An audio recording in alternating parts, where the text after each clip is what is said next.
Well, good morning, YouTube. This is Chuck. It's Saturday, July 15th, and I'm coming to you from guess where?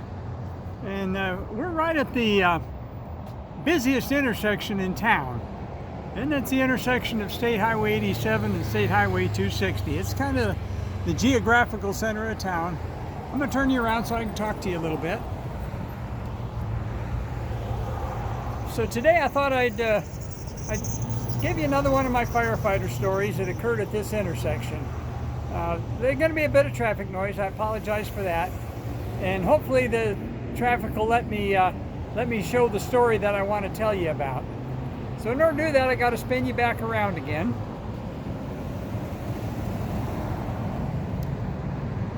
Because this is the busiest intersection in town, as you can well imagine, we have our fair share of accidents here. Well, we responded to a report. Now I got a semi in the way, so I'll just have to talk to you until that semi clears. But anyway, we responded to a report of a rear end collision here at this intersection, and police department got here first. This is about a 3-minute run from the main station, which was the only station when I was still here. And anyway, police unit got here first, and they canceled us. They said there was just very, very minor collision, and that there would be no injuries, and they tried to cancel us. Well, we were already responding, and our policy in those cases was to just shut off the lights and siren and continue to do a roll by, because a lot of times cops were understaffed, and there's stuff we could do to help them, with nothing else direct traffic. But anyway, when we got here, there was a collision involving two vehicles right out there where that Jeep and that motorcycle are, in the center of the picture. And there was a little white car right where that brown Jeep is.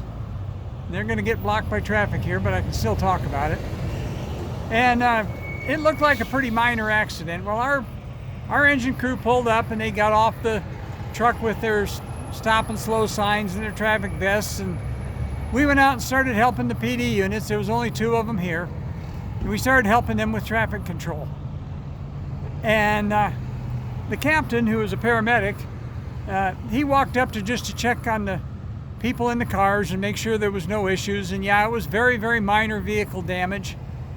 But in the front vehicle, there was a little old lady that was probably, in her 80s. And when the captain went up to talk to her, she had both hands holding on the side of her head. And I can turn you around so I can talk to you better here.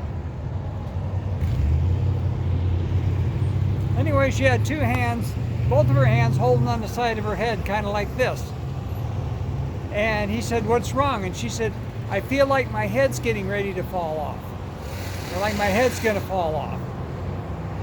Well, he was a very, very savvy veteran paramedic, and he immediately knew what had happened. And this little old gal, she's probably in her 80s, very, very thin, looked like osteoporosis. And what had happened is she had the collision, even though it looked pretty minor, it was serious enough that it caused a cervical spine fracture, called the hangman's fracture. And yes, she was feeling like her head was going to fall off. He immediately called the rest of the crew over there, and they treated her, called for an ambulance.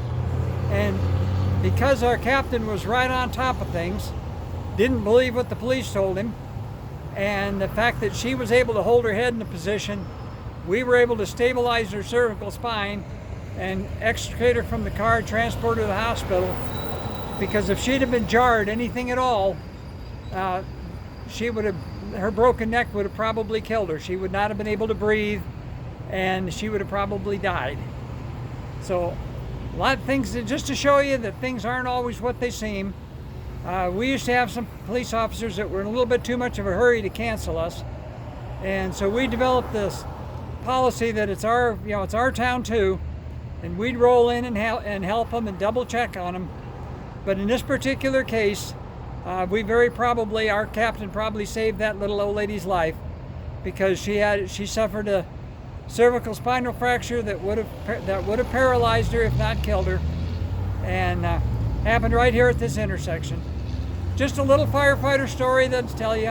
Hopefully there's not too much traffic noise. Hopefully the light's okay. And as I always tell you, take care of each other, love each other, take care of yourself. It's Saturday morning here. It's still pretty early. It's not real busy. I'll get this one loaded up here in a little bit, and then I'll load up another one. I visited an archaeological site this morning, and I'll load this one before I load that one, even though I already shot that one. So take care of yourselves. We'll get back to you real soon. Now that I'm done shooting the video, it looks like we got a gap in the traffic. So we'll talk to you again on the next one real soon. And there's a noisy truck going by. Hope the road noise wasn't that bad, and we'll talk to you again. So right now, I'll just say peace out.